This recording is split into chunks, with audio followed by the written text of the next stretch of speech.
Unfortunately, the next week's no episode of SV Tranquillity, but with a good reason.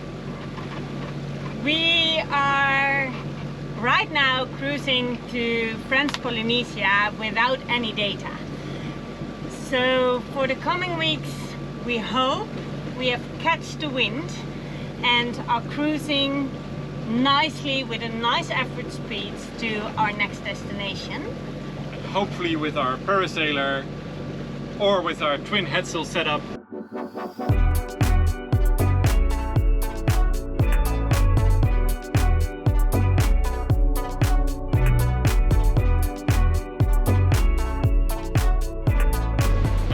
And a lot of sea life like we have here in the Galapagos Islands. We will see you in a few weeks. And if you did not find our tracker, it's in the link down below in the subscription. So check it out so you can see us live on the map. Bye!